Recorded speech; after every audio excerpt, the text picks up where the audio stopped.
good morning. Thank you for joining the Camnet Breakfast Show. My name is Sarah Chandamanga, and joined by me on the other side, my host is Precious Mosea Sakaleji. Precious, good morning. I'm proud of you, you know, like you've actually learned so well to pronounce my I know you mentioned You pronounce it better than myself. So, serious? yeah. You mentioned it last week. Yeah. I know. Precious Mosea Sakaleji. I should But anyways, good morning to you. Thank you so much for joining us this morning. And yes, of course, like we always come every Saturday to make sure that we update you on current affairs that you missed out, things that caught our attention in the course of the week. You're free to actually call through our live in the studio to let us know what topic of discussion that you feel caught your attention in the course of the week, or something that we carried out, or something that you actually saw on social media. Now, we all know we all start with something that we talk about almost all the time, which is exercising. So before we waste much of your time, let's get into our morning fitness for today, which is the morning boost. See you on the other side.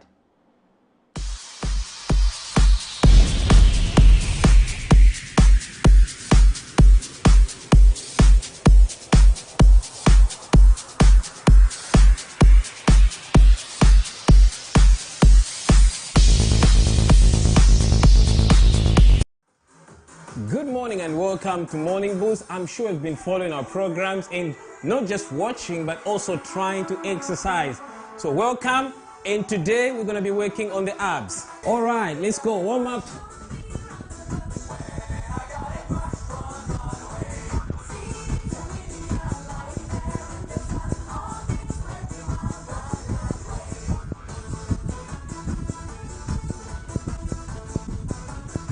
Let's go. Same jumping jacks. Instead of going all the way up, this time here we go.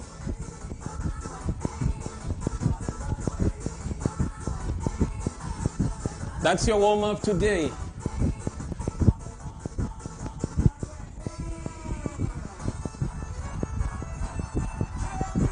Go.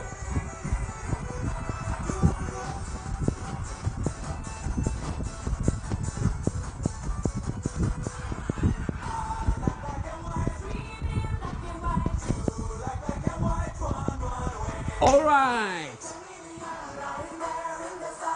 So that's a 1 minute warm up. Let's do some abs workout now. Okay. As you can see, I came with a bottle of water. We're going to do some Russian twists. There you go. Get a bottle, put it down there. If you have a dumbbell, good for you. I'm going to sit here, working on the abs. Lean back a bit. There you go. 1.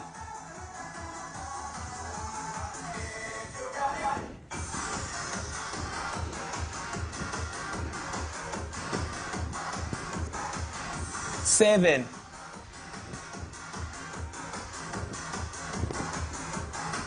10. Okay. Go to the second one. We're going to come back to this one. Here we go. Lie down. That was 10. I'm going to do another 10. Let's go.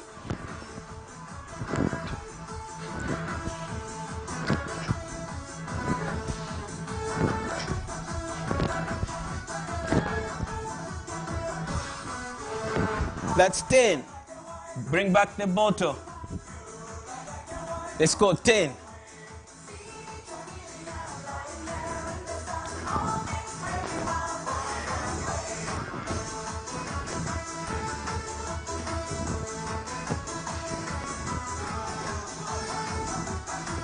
Eight and 9.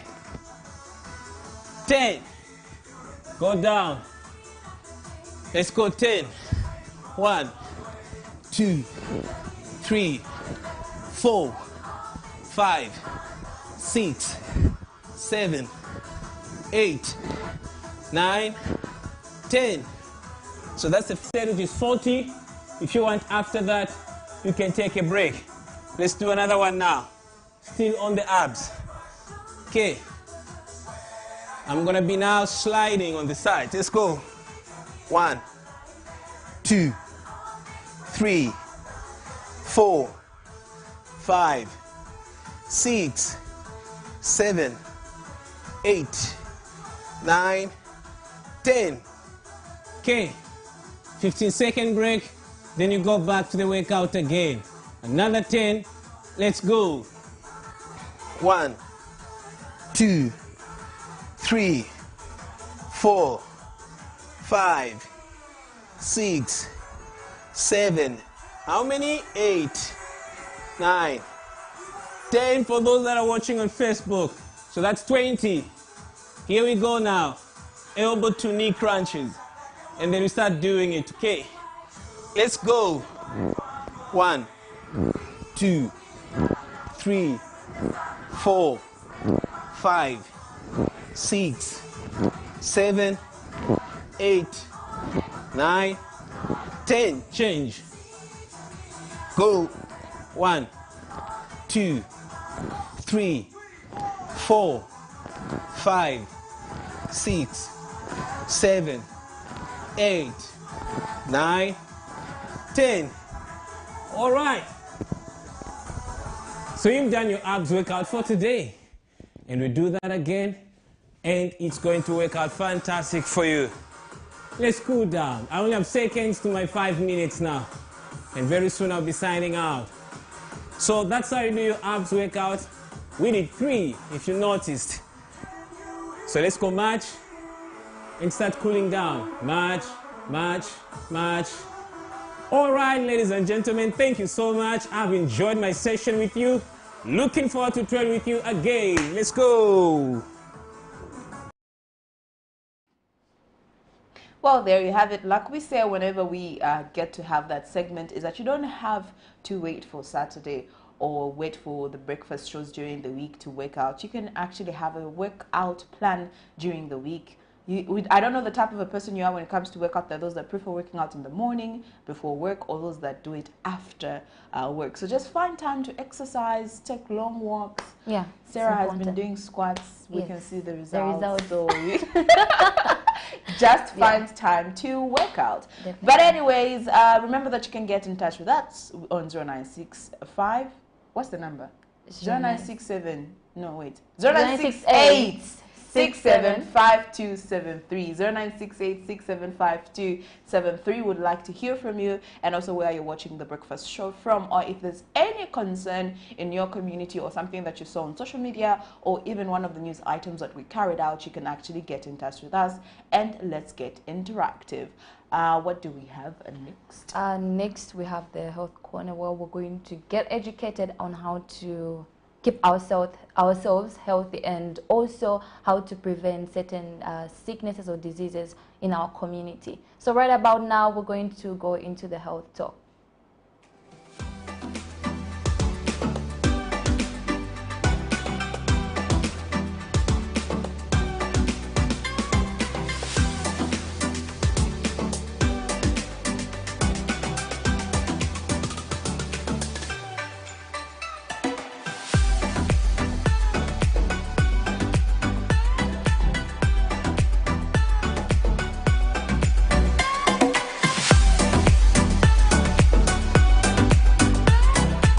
Good morning, viewers. I'm Dr. Nancy Mbasela from the Medical Women Association of Zambia. This week on Health Talk, we have been speaking about lupus. We have said that lupus affects Africans usually more than other races, that Africans die more from lupus, African blacks die more from lupus than other races because of late diagnosis and late treatment. This week we want to bring awareness to lupus, so that if you show any of the signs, symptoms, or your child or your neighbor or any of your relatives show any of the signs and symptoms that we've been speaking about, you rush to the hospital and make sure they are diagnosed or investigated for lupus. We have spoken about systemic lupus erythematosus, we've talked about discoid lupus, and we've talked about neonatal lupus. So today we are going to talk about subacute cutaneous lupus erythematosus. We are also going to speak briefly about childhood lupus and conclude on neonatal lupus. So subacute cutaneous lupus erythematosus is one of the forms of lupus that is not common in black Africans. It is actually more common in Caucasians. So this lupus usually affects the skin, and it usually only appears after sun exposure. So the flare-ups occur because of exposure to UV rays. So the treatment is similar to other lupus in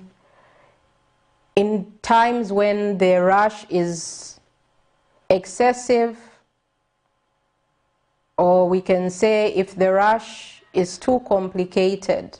So this lupus can be avoided simply by wearing clothes that cover places that are usually exposed to the sun. So by wearing long-sleeved shirts or trousers, by wearing hats, and by wearing sunscreen. So that is all about subacute cutaneous lupus erythematosus.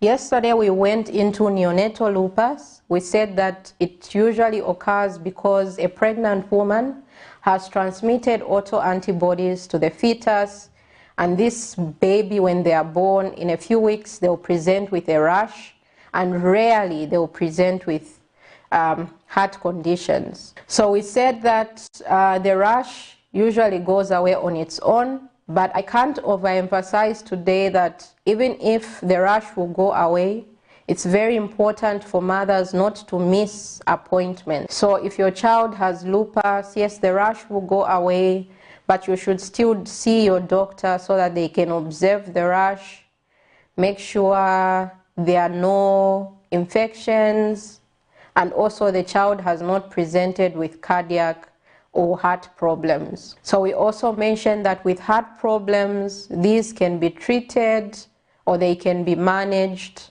and if they are severe to the point that they are causing conduction problems or arrhythmias, a child may need a pacemaker. Another form of lupus that we will mention briefly is drug-induced lupus. So this lupus usually comes because of certain drugs. So if you are on drugs for hypertension such as hydralazine, if you are on certain antiarrhythmic drugs, that is, if you have that heart condition where your heart does not beat properly, there are certain medications that you can be put on, and some of those medications can cause lupus. And then also TB drugs, specifically isoniazid. There are a lot of medications that can cause lupus. Usually this occurs in people who are already genetically predisposed to lupus. So if your twin has lupus, your identical twin, you have that chance of getting lupus. In women, because of the estrogen that we have spoken about.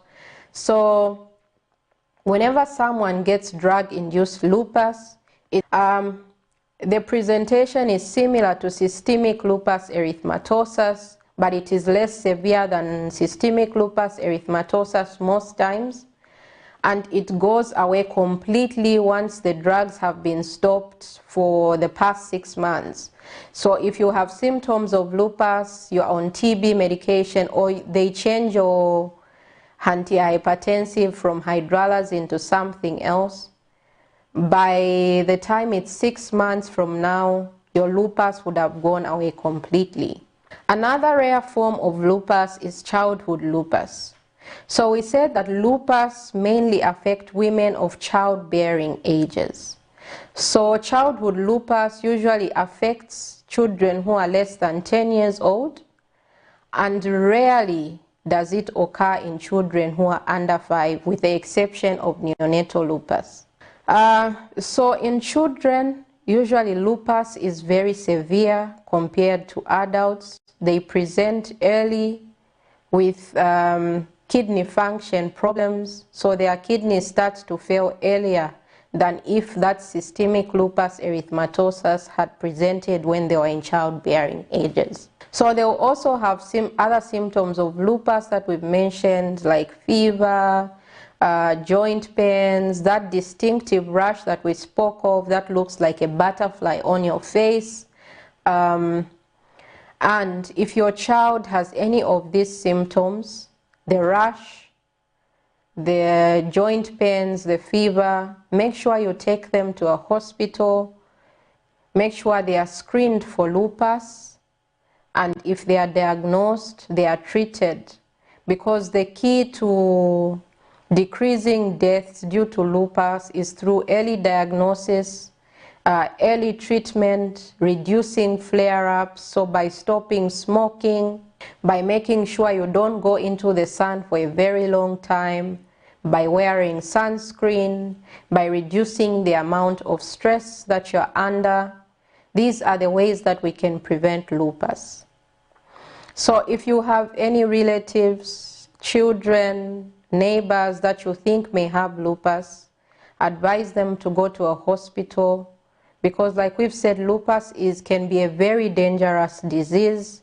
It affects African blacks. Usually we are at a higher risk of dying more than other races. So this week we've spoken about lupus. We've talked about the different types of lupus. We've said that it can be diagnosed.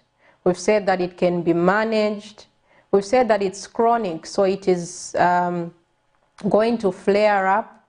So there are some people in whom the lupus flares up maybe once every few years, so every individual is different.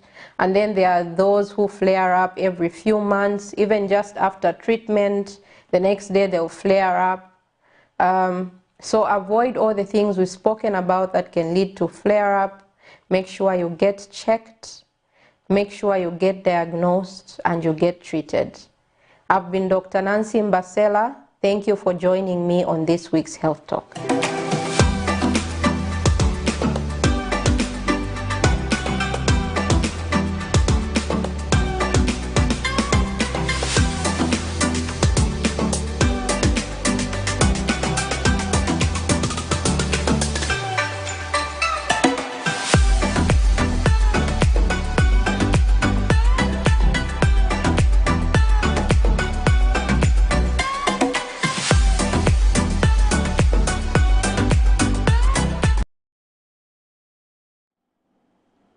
Well, welcome back. We learned something new every day. I didn't know that's how deadly lupus was. And also that is why it's very important when you have a certain sickness, before you get medication, the doctor needs to know what type of what do you call them, ingredients, Yes, definitely, that you're allergic to, so that you don't get to have effects as worse as having lupus because you took a medication that contained a certain drug that you are allergic to. Definitely, because it causes the skin damage. It damages the kidney, it damages the heart, the lungs. So you just have to be aware and always take what you are prescribed to take. Yes, of course. And also, there's one point that she mentioned that, excuse me, that caught my attention, where she mentioned African blacks are actually more vulnerable when it comes to lupus compared to other races. Yes, definitely. So and she also mentioned something about making sure you wear long-sleeved clothes that cover your skin, because what causes that also is the UV. Yes, from the sun. From the sun, definitely. Yes. So for sunbathing, don't do it for very, very much. Yeah, just a minute. Yeah. Just for a minute time. Malaria. You can be finding actually getting yourself close to lupus. So just make sure that you take care of yourself. Yes. Yes, of course. And reminding on the we had the Nessin International. Wait, it's a Nessin. No, International Nessin Day. Nessin's Day. Nessin's Day, which was celebrated. You are celebrating it when? On the 12th, we celebrated it. Our friends. And us, some of the us. Nesses. Yes. So you have to do. You have to. Tell me something. Oh, but you want. You have to tell me something Focusing. nice. Anyways. Happy. Let's go. Sarah. Yes. Happy Nesses Day. Yeah. Happy belated International Nurses Day. Thank you so much, and happy belated International Nurses Day to every viewer who is viewing this show. Quite, it's important. I was actually intrigued looking at how white statuses wear. That uniform. We have quite a number of nurses in our family. Eh? My grandmother asked the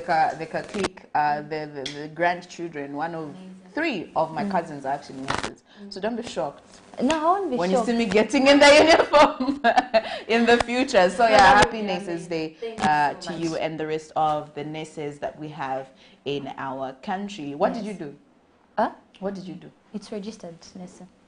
Oh, general. Oh, okay. Oh, you mean on this specific? No, like what did you do or what are you doing? It's general nurse. Our friends. General nurse. So you'll be injecting people. I enjoy. For very okay, much. I enjoy.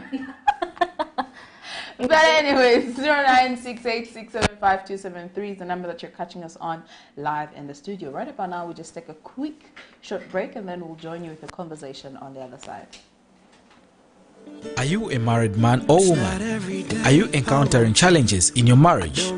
Are you planning to take your marriage and love relationship to higher levels? Your business platform is all set for you as a couple. You are invited to attend Zambia's First Love and Marriage plus Business Conference. Amidst uncertainties in the economy, higher divorce rate in the world, plan to be one of the most successful couple in Zambia.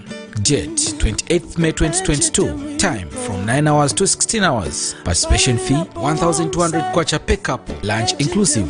For registration, payment can be done through MTN mobile money on 0962 965 883 or 0979 753 010 for Airtel Money. Venue, the Healing Word Ministries International.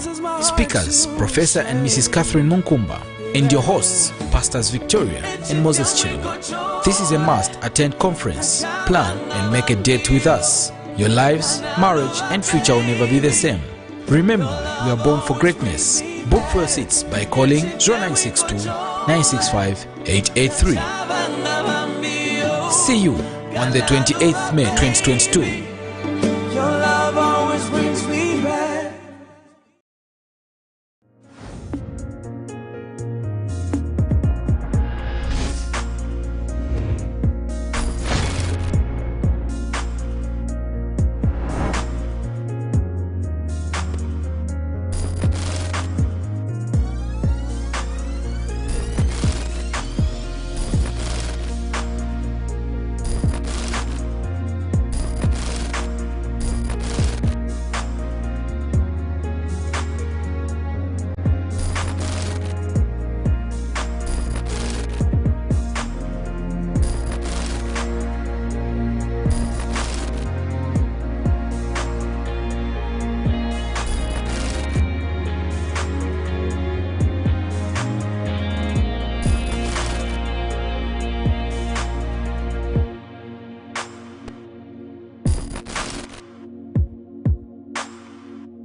Hello, I'm Deborah Lukalu, all the way from South Africa. You are watching Camnet channel, not just another channel. God bless you. Stay tuned.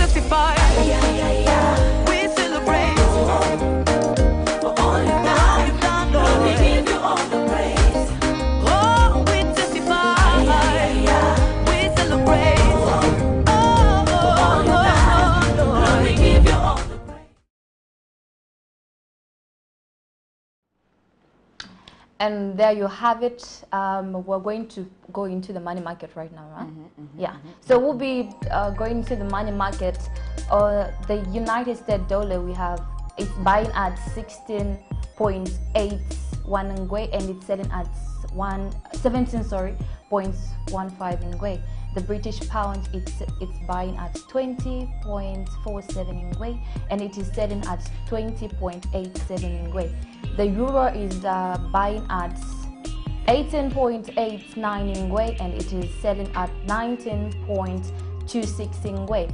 Then the South African rand, it is buying at 1.04 Ingwe, and it is selling at 1.06 Ingwe. That's on the money market. Yes, of course. Now, quickly zooming into the headlines, one of the stories that caught a whole lot of people's attention and got different opinions from different stakeholders, mixed emotions, I would say, is actually the going back of Mr. Ephraim Belemu to the United Party for National Development after so many accusations and the common term that he used, that the United Party for National Development had turned into monsters, that is prior to the 2021 general elections. And also Mr. Gesnyerenda had mentioned something and gave a comment concerning him going back to the United Party for National Development. Here's the story.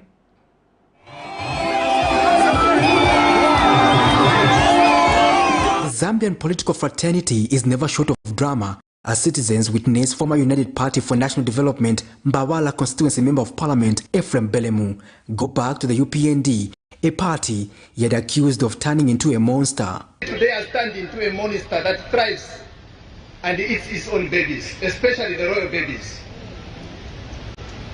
At times they are accused of smelling like a goat as an excuse for the mother and father hyena to eat them. Have been true to the UPND, true, and when I say true, I mean true.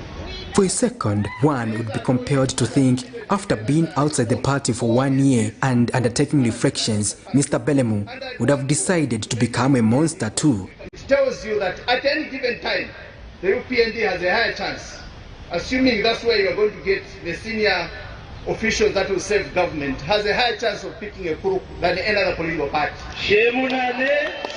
Prior to the August 12, 2021 general election, Mr. Belemu accused the UPND leadership of cannibalizing its members and predicted its loss, a prophecy that has put many people in a compromising position. Thursday, 12 May 2022, this was the stance taken by Mr. Belemu on the UPND in Southern Province, Livingstone. From this moment onwards, I redirect my effort away from the PF to the UPND.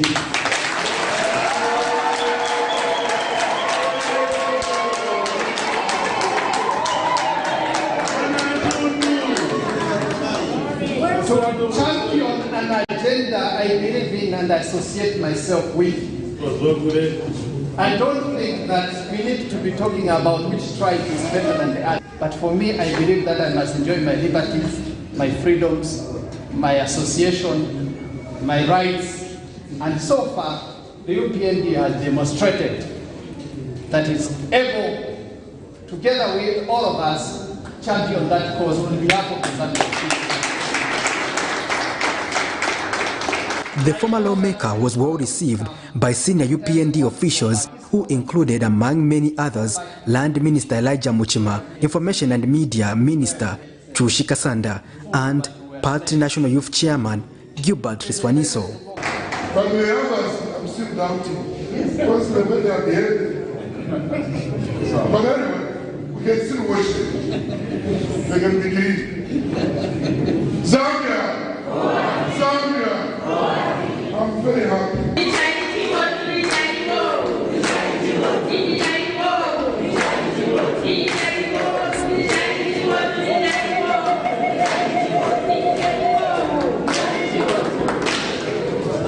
They say politics is a game of numbers and that the past does not matter, but it is also a reminder for politicians to stick to issue-based politics as recommended by governance activists.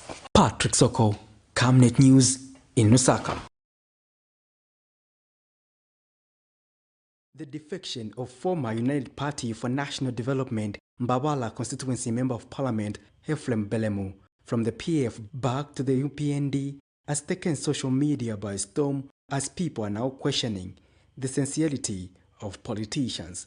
Most governance experts and members of the general public have been pointing out that the move is eroding public confidence in politics, considering that they are the ones who run various governance institutions where people make delegatory remarks and later go back to their vomit are not new in Zambia. No one who's going to shake me, and I'm not going to go because I have seen how much Zambians are suffering. And there is no way I am going to join PF, I want to assure you.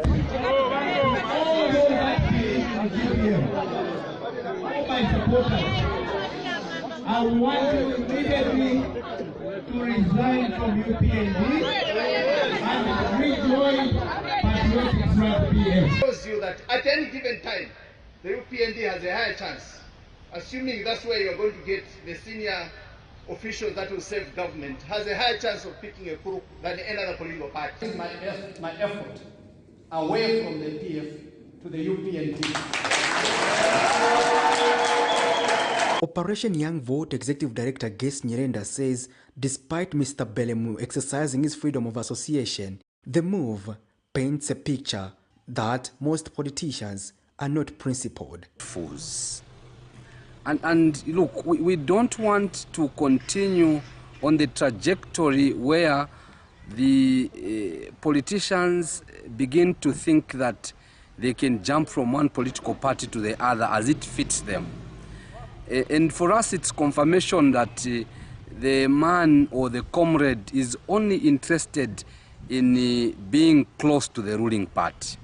I mean, we know him to have been in the UPND for long, and he is such a very brilliant MP. He's such a very brilliant individual. But what was difficult for him to have allowed it that he continued in the opposition with the UPND then. Why couldn't he persevere?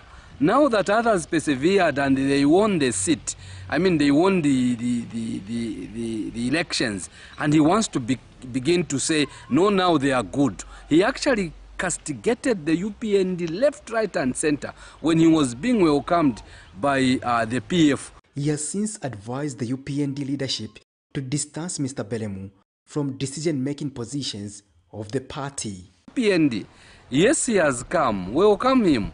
But look, have a distance, give him a distance. He should be a UPND member who is distanced from the decision makers, because such people are a problem and they will cause you problems. You will never know what he wants to bring to the UPND now. So he must be distanced so that he learns a lesson. In fact, maybe even for the whole period when the UPND is leading for the next 5 years, he should just be distanced until the next election. He must do work for the UPND to retain power. That's when he can be considered. Even then, he must be given some lower positions where he learns a lesson. Patrick Soko, Camnet News in Lusaka. Well, I would say I'm the one that loves political drama. Okay. I know I was judged the last time, but for me, political drama actually determines how a certain political party can handle national issues, pressure. So that when they handle their in-house, when they go back and forth with their in-house wrangles, that for me, that will determine how they can handle national pressure. I haven't heard from the NDC in a long time. Okay. I don't know how the MMD is doing currently. I haven't heard from Unity Equity, the one for Mr. Tayari, in a long time. And I also haven't heard from Mr. Kambwili in a long time. Yeah. It's been long, huh? He's been quite Yeah, quiet. he's been I'm quiet. looking forward to see what he will say next. But anyway, Mr. Ephraim Belemu was one of the longest serving UPND members. Yeah. I was just wondering when he defected to the Patriotic Front, that was just a few months before the general elections, and now he's back. Mr. Ges Nyirenda termed it as unprincipled politics, where people can just move from one political party to the other. And he's also said they shouldn't be given a position that requires him to make decisions. Definitely. He has his reasons for saying that. But anyways, getting into the next thing that caught the attention of many Zambians in the course of the week, I think for the past 2 weeks now, is the FDJ university that was supposed to be built in, is it Mansa, Luapula province? Luapula province. Somewhere around those areas. So there has been an issue of why it hasn't been built, or construction have been on hold, because money was released for the university. And then the Patriotic Front, the opposition, actually came out to say that they should question Mr. Felix Mtati, who was then Minister of Finance during the regime. Now, he actually responded as well. So we're going to play both the clips back to back, and then we'll be back with the conversation on the other side.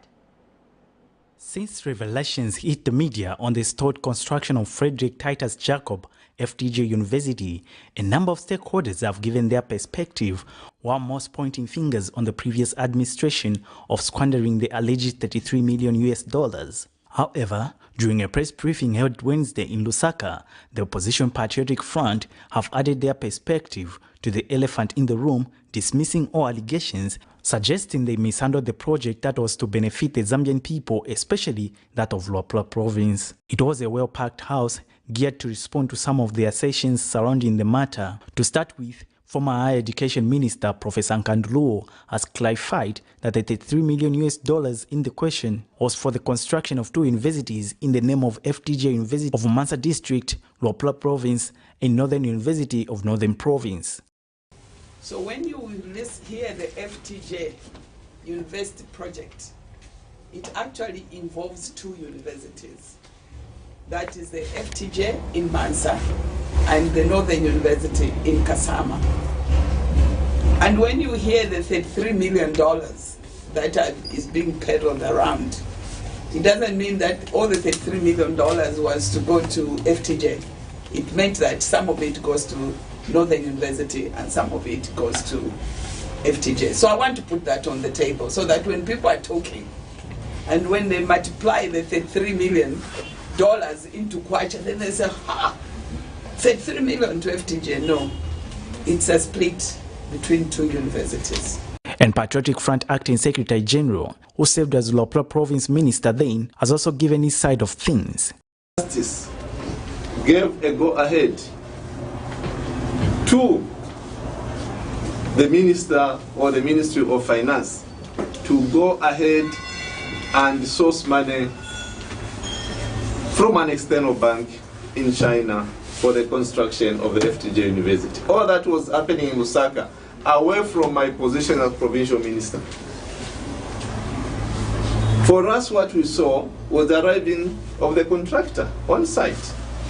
And for me, we got excited as a province that finally the project that was spoken about 5 years ago is coming to fruition. And in 2018, thereabout, I visited the site. And when I visited the site, Honorable Acting President, the contractor was on site.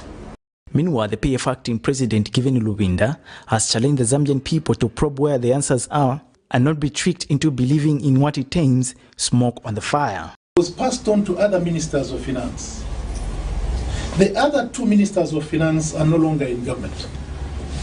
But the Minister of Finance, who was there at the time when this contract was being entered into, is fortunately part of the current cabinet. Yeah. Felix Mutati was Minister of Finance in 2016. He was Minister of Finance in 2018.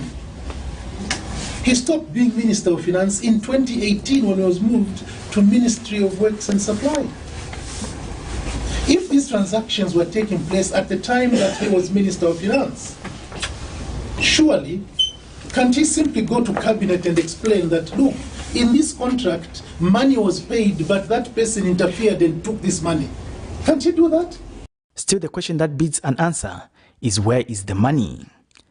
Alex Shimba, Camnet News, in Lusaka. Since revelations hit the media on the stalled construction of the Frederick Titus Jacob FTJ University, a number of stakeholders have given their perspective, while most pointing fingers on the previous administration of squandering the alleged $33 million. It is due to this development that civil society organizations in Luapula province have held protests demanding for answers. We want money! We want money! We want money! We want money!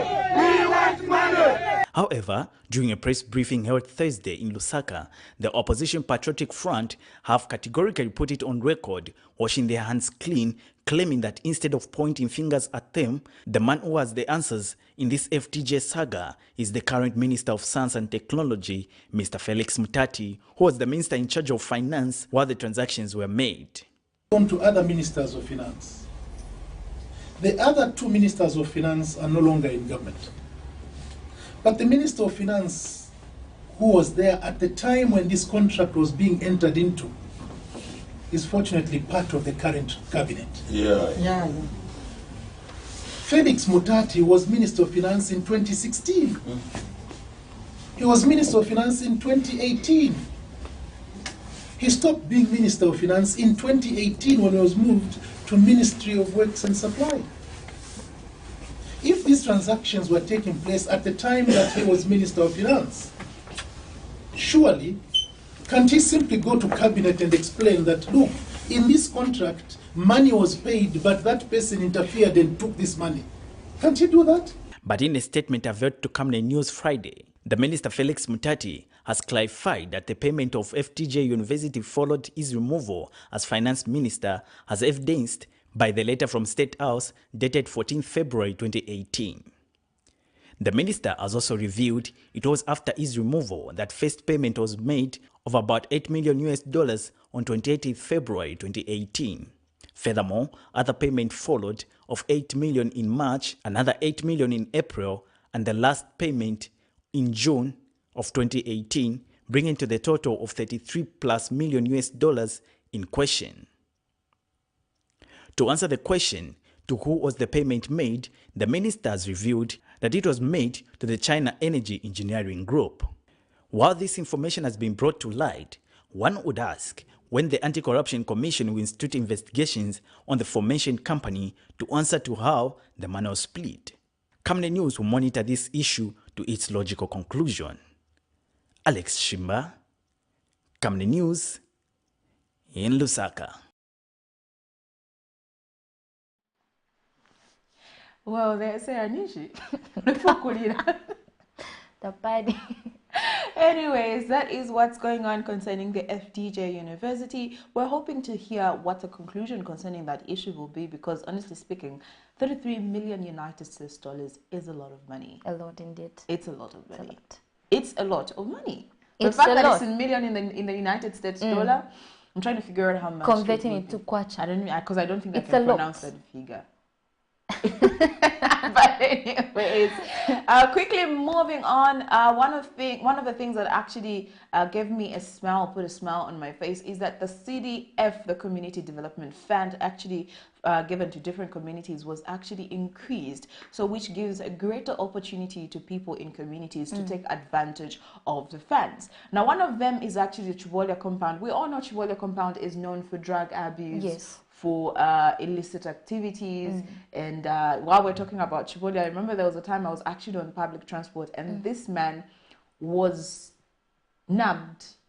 They got his phone, got his trousers, got his shoes, got his shirt, got his wallet, and told him to just walk away. Yeah. They told him, if you scream or say anything, we're going to kill you. And they literally had weapons. They had a machete. What do you call it in Nyanja?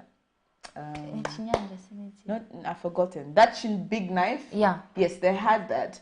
So, and no one can actually go and stop that if it's happening. Yeah, that's definitely. how Nobody bad can. Chivolia is. And they know each other. So imagine if I was to be walking around in Chivolia from that point of Comesa traffic lights, going all the way to Tafika Kanyama. Shopping Center, going all the way to Los Angeles Road into Kanyama. That area is actually not very safe, especially at night. Definitely. So it has been known for such things, drug abuse, different sorts of drugs, even the worst that you can think about. You can find it in Chivolia. So there has been talks for a very, very long time. There were some rumors some time back that they needed to demolish and rebuild the whole community. There was a time when soldiers were actually patrolling in Chivolia, also during the election time or towards the election and during the campaign time. a lot of things has been happening to Chivolia, but I was very happy to know that some youths in the same community actually came through writing down business proposals because they wanted to stop unproductive activities and get into something that will put food on their table or that will give them a source of income. So they want to actually come through and get a part or some of the community development fund. And this is how it went.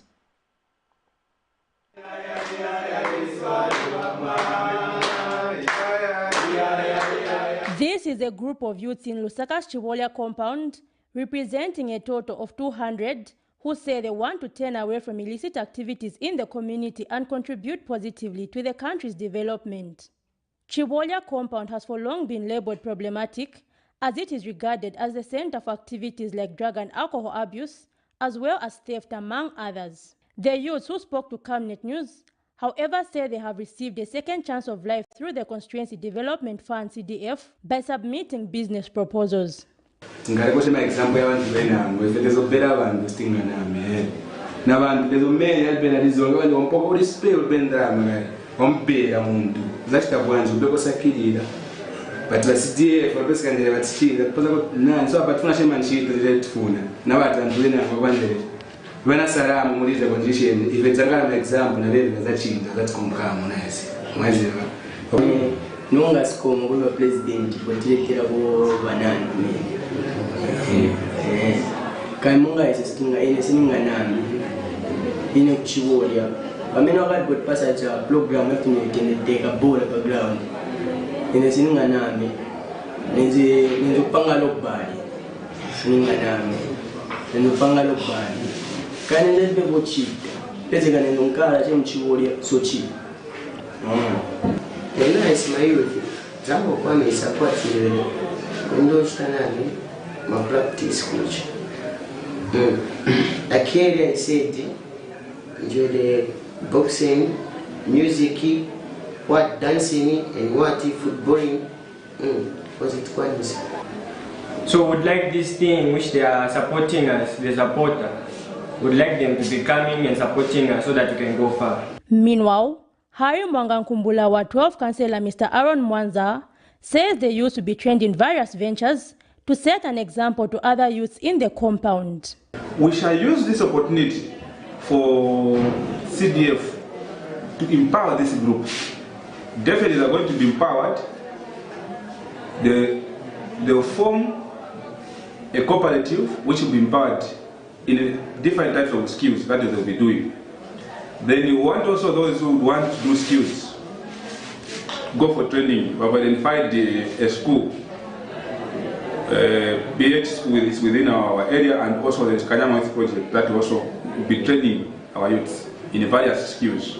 Meanwhile, the Future Community Foundation Project Coordinator Mr. Clinton Gando says partnering with the local authorities, the organization is determined to bring change to Chivolia compound.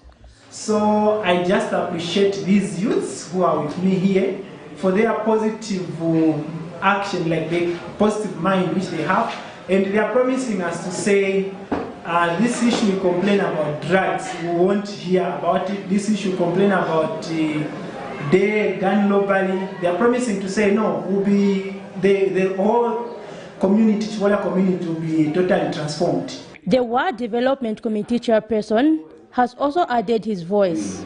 But again, what we are appealing to is to those NGOs, organizations, any organization that can come on board again to help, to build up that piece that we have there, the ground.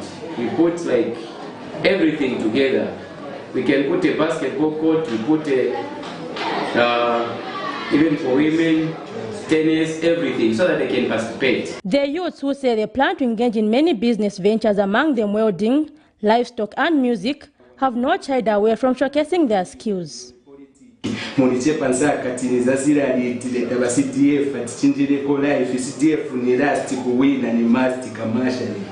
Zipporah Mshala, Camnet News, Lusaka. And there you have it on the development which is done in the area of Chivolia. You know, it's really impressive that a lot of youths in that area have business minded, and their views is to help out and to help out their families, of They course. have got the matrix because they used to sell the drugs. So. Oh, so they were helping. They're out. using it to the good. Yeah. No offense, hope none is taken. But anyways, I just laughed when the guy said Nenzo Chaya robbery. Nenzo Chaya robbery. Nenzo Chaya robbery. But anyway, they've come out clean. Yeah, and we're hoping that they will be helped out in a way that they can be helped out. But anyways, that concludes zooming into the headlines. So we quickly get into our interview for the day. And joining us on set is is a familiar face that you've seen some time back. He came through on set from the my brain just froze. From the leadership movement. Oh my God, Jason Mwanza. Good morning. Good morning. Watch that chat. Anyway, how are you? I'm fine. How are you? I'm fine. Good to see you. Good to see you. Okay, so now let's quickly get into most of the political parties are preparing for the 2026 general elections. We're waiting to see if we're going to maintain the current government or we're going to change the government. So coming from the leadership movement, where have you guys positioned yourself? Well, I think we have a very big mandate as the opposition political parties, but speaking from the point of view of the leadership movement parties' activities, our mandate currently is to change, I think, possibly the mindset of the Zambian people in terms of how they perceive development. We want each and every Zambian person out there to realize that Zambia is actually for Zambians and only Zambians can develop Mother Zambia. I think we cannot afford to live the way we've been living for the past 50 years plus. We need to come to a point where we own Zambia, and that is why we've always been keen on the blueprint of our manifesto, which talks about land with title deeds to each and every Zambian, so that we can have a sense of ownership, and so that we stop living as squatters. We want each and every youth to get a job, a decent job that is going to be paying them well. We want the Zambian businesses to get tax breaks and tax holidays. And we also want to come to a point where we are able to support our local products, because we believe as Leadership Movement Party that local is laka. So our current task right now is to make sure that we preach this message, people accept it, and most importantly, they see that only Zambians can develop Zambia. I'm sure you can attest to the fact that currently, we are having so much intervention from the outside world, especially political-wise. And there is a global crisis right now of the Ukraine and Russia war that has seen the uprise in terms of the prices of commodities. And so far the outcry has been nobody foresaw these things. That is why the government is finding it hard to stabilize the prices of fuel, the cost of living. But that is why you should have a government that is, foreseeing such things. Because when you look at Russia and Ukraine, for instance, they are the largest producers of wheat and maize. And so far, we've always been crying for diversification from dependency on copper to agriculture. This is our opportunity, and this is our moment as Zambians to come to a point where we become a food basket, not only to Africa, but to the world at large. So if we can implement such policies, that is why the Leadership Movement Party has always talked about having a state farm in each and every district, so that you can employ millions of youths, invest in this sector, cultivate, and then you will have a harvest, and you are guaranteed to have development at the end of the day. So this is the path on which we are on. Okay, we've received the current situation, which is a talk of the FDJ University. Different stakeholders have come through and different opinions have been given. What is your take and what is your response concerning the same? Well, I've been to Luapula before, and I stood in a by-election in Mwansabombwe.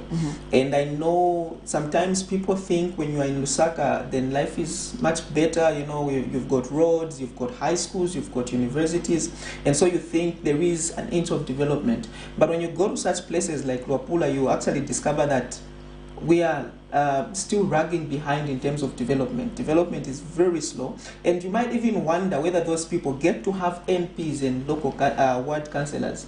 So coming to realize that there was an amount of money, a sum of money, a huge colossal amounts of money that were assigned to the erection of the university, and that money was squandered by selfish individuals, you know, who were supposed to look after the people in that area, is an outcry, especially for youths like myself, because I understand and know that there are a lot of people in Luapula who are fighting to come to Lusaka, thinking that there is better life in Lusaka because of the opportunities that seem to avail themselves, or that seem, you know, from a distance that they are good opportunities.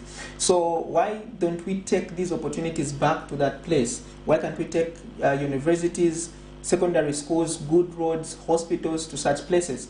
So when we come to a point where we start treating corruption as defilement, by the way, this is the policy under which we run as Leadership Movement Party, where those who are engaging themselves in corrupt activities are seen as rapists and defilers of national assets, and they should not be jailed. They should be jailed not less than 37 years in prison, like we do to those who defile little ones. So we should come to a point where corruption should be treated as such. And my biggest cry is to see the independence of the institutions that are in charge of fighting corruption, because you discover that these crimes were committed during the time that these people were in power, but because of political interventions, you discover that SEC, they do not have the power to fight people who are in power. So we want to come to a point where no matter who is a perpetrator of corruption, they should be arrested, whether they are in power or not. So that issue actually is very devastating. It depresses my soul to know that there was an opportunity for young people to go to university, for young people to have an institution of higher learning, and they were deprived of that opportunity by an individual person, or by, you know, a group of selfish individuals. I think we should have a soul. And it is such actions that paint a very bad picture on upcoming politicians like myself. And that is why Leadership Movement Party has decided to conduct a training that is not going to see people, you know, confront the political sector, but confront it with the mindset of leaders, because there's a very huge difference between a leader and a politician. A politician will lead from afar, whilst the leader walks with the people. So what I feel is what you feel. So I will know and understand that if I deprive you of an opportunity to go to university, my children as well are not going to have a place in university, because I'm squandering the money that I'm supposed to use to put up a university. And hence, we want to, you know, inculcate this same mindset in the Zambian people, where they should come to realize that, you know, this country is for us. We want to deliver a great gift, a gift to Mother Zambia, where our children should find a great Zambia. How are we going to do this? Only if we start walking in the path of corrupt-free leadership. And this is embodied in the Leadership Movement Manifesto, where we see corruption as defilement. So that story, I think, should be followed up thoroughly. The people should pay back the money, because it's a very huge sum of money. And I know they are now, you know, trying to throw back stones, saying, no, it's just the ploy by UPND to divert people from the real issues. Of course, there are real issues, like there is hunger, there is, you know, the cost of living is high, the prices of fuel are high, but still we cannot give a blind eye to that issue, because it's a very, very important issue of development. Let the university be erected.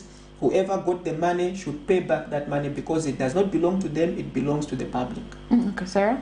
We're going to go to the story of the Black Mountain first at the moment. So how can it be administered? As we have heard so many stories concerning the Black Mountain in the area, or in the copper belt, yes. So how can such issue be administered? The first thing that we need to realize is that in each and every province, there is an area that has got potential to bring back income. For instance, Lusaka sits on lime. Therefore, we can set up a cement plant to employ youths who are going to be involved in cement manufacturing. When you go to Kafue, there's a river there. You can put up, you know, you can invest in fish farming.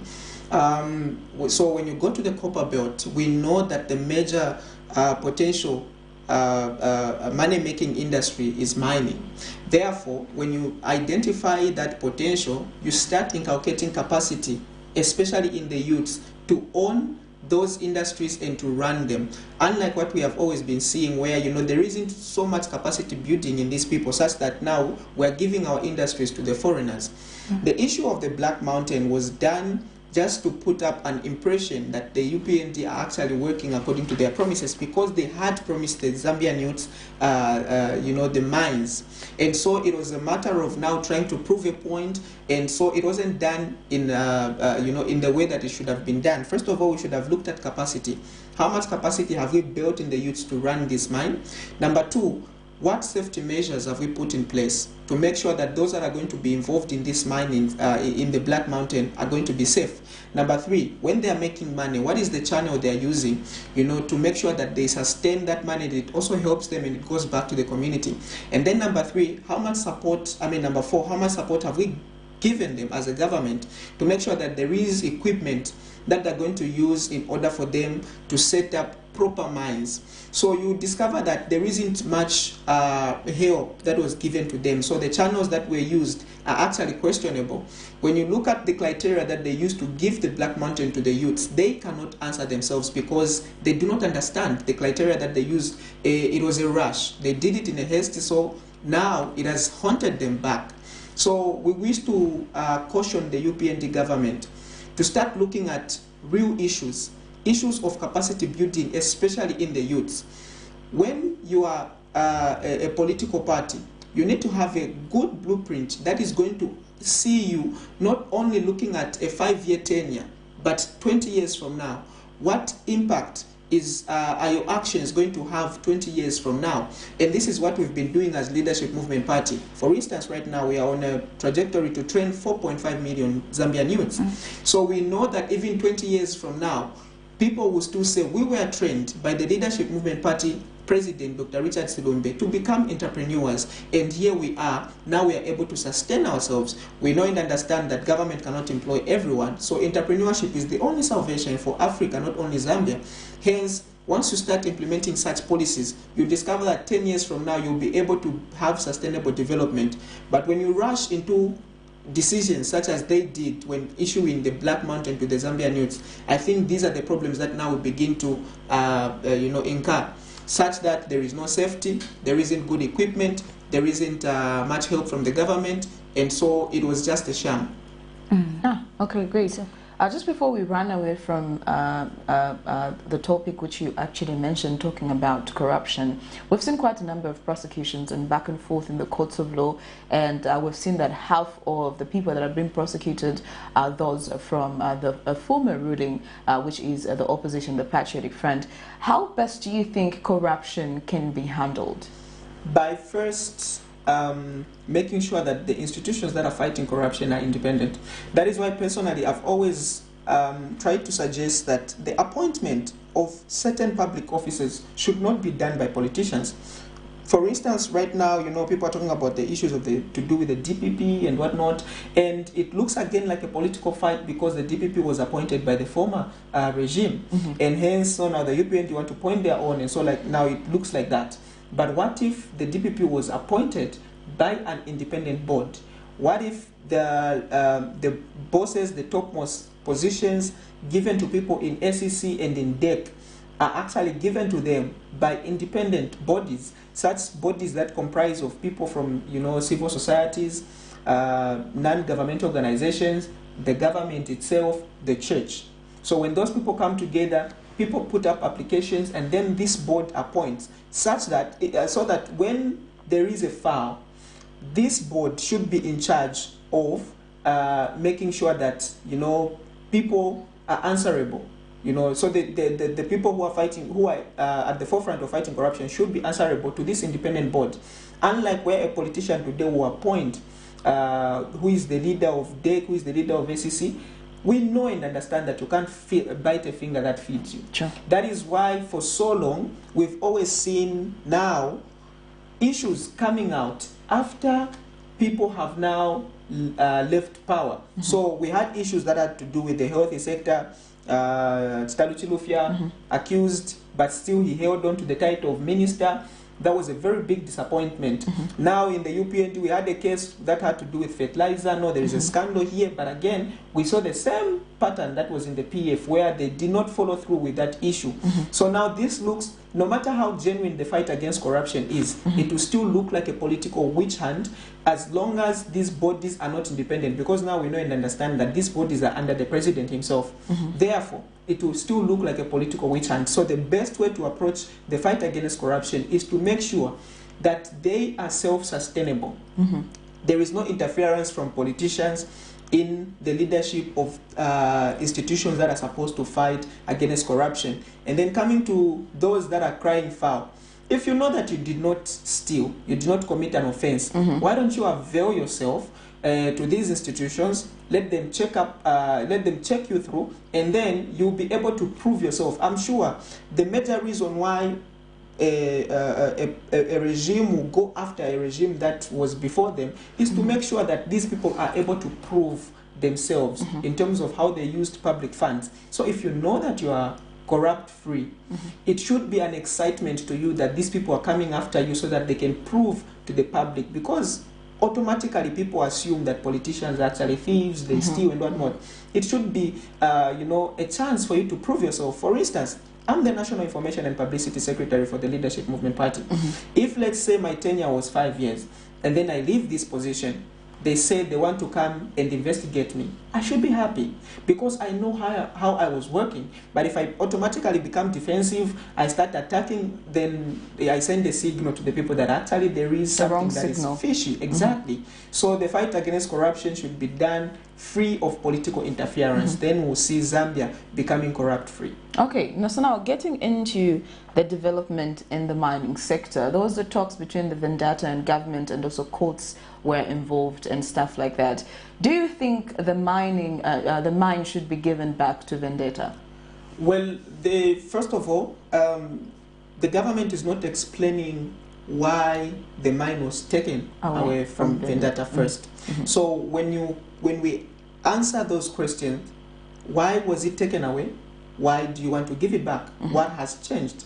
Once you answer those questions thoroughly, then you are going to see that there is going to become in the tension that has risen in Zambia.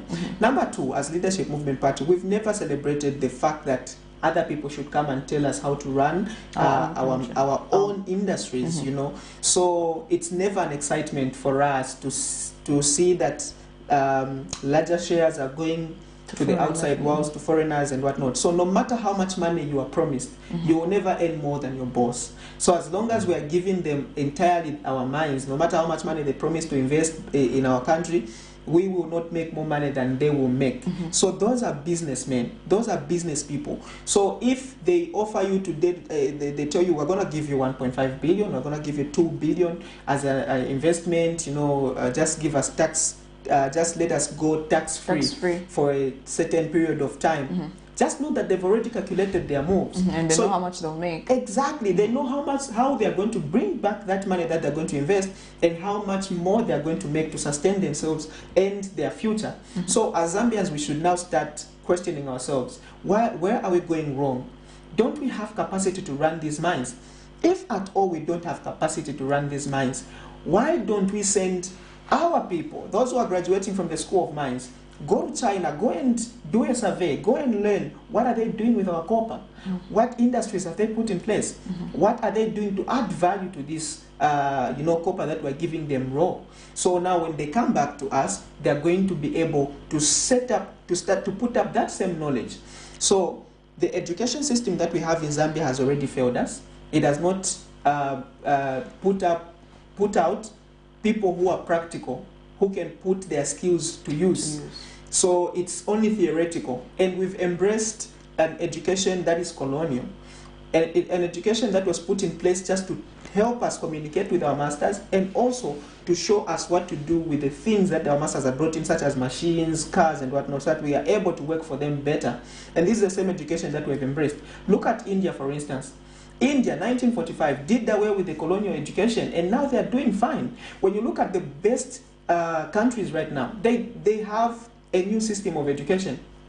We are still running up to now with the same type of education that was taught to the people in the UNIP era. But time is changing. We should also be changing. So as long as we don't have capacity to, teach those our graduates on how to run the mines, on how to be practical in their studies, then we're going to be having the same problems where we should wait for an investor, we should wait for an outsider to come and run our own mines and tell us what to do with our own things. So let them answer these questions first. Why was it taken away? And why do they want to bring it back? What has changed? Unless until they answer those questions, then there will still be tension in the country like it is now. But from the point of the Leadership Movement Party, like I said earlier on, we want to come to a point where each and everyone understands that Zambia is for Zambians. Only Zambians can develop Zambia. Great. Sarah? Yeah, we'll talk about the Public Order Act. Yes. Cabinet approved by the POA. Yes. What comment can you give concerning that? Well, the Public Order Act was made during the times, the colonial times, and it was meant to suppress the Zambian people so that they should not be conducting political meetings, they shouldn't go against their colonial masters. So it was only inevitable that it should be changed. It's just a shame that it has taken so long. In fact, our constitution has got so many lacunes that are supposed to be checked thoroughly, and a lot of things are supposed to change so that we can come to a point where we are fully independent.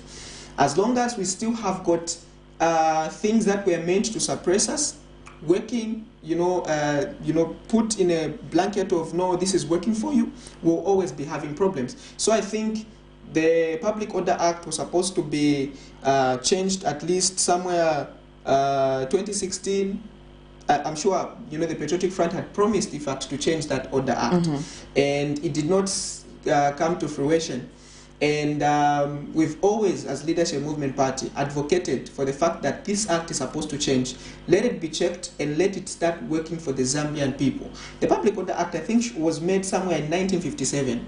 So it was meant for the colonial masters to suppress the Zambian people. So as long as these laws that were meant to suppress us are still working in our constitution, then we should start questioning ourselves as Zambians, whether we are being ruled by ourselves, whether we are truly independent. What was the purpose of doing away with colonial masters if we are still embracing their ideologies? So let it be changed. Let us have something that is going to inculcate or to cover each and every Zambian person, especially political parties. We don't want to come to a point where, like it was in the previous regime, where the opposition were suppressed. You can't have a public rally unless if it's the ruling party. You cannot speak on a media house unless if it's the ruling party. So it was all because of such acts, like the Public Order Act. So let it be changed. Okay, great. Now, Mr. Mwanza, we're coming to the dying minutes of the show. Before we let you go, what are your concluding remarks? Well, first of all, let me thank Camnet TV for hosting the Leadership Movement Party, and also let me thank the Leadership Movement Party's Executive Committee for entrusting such a mandate on a youth like me. And I'm sure me sitting here is evidence enough that the Leadership Movement Party has got youth at heart. And so for us, it's not about your age, your experience, it's about capacity. What are you able to bring on the table to contribute towards the development of Mother Zambia? Therefore, this is a call to each and every youth out there to join the Leadership Movement Party family and let us grow together. Leadership Movement Party is the only party so far that has got a different manifesto that is practical and realistic. Once we realize this manifesto, we are going to come to a point where Zambia is going to be fully independent. Our economy is going to be fully independent as well. And so join the Leadership Movement Party family and let us grow together and support the President, Dr. Richard Silumbe. Thank you so much. That's Mr. Mwanza.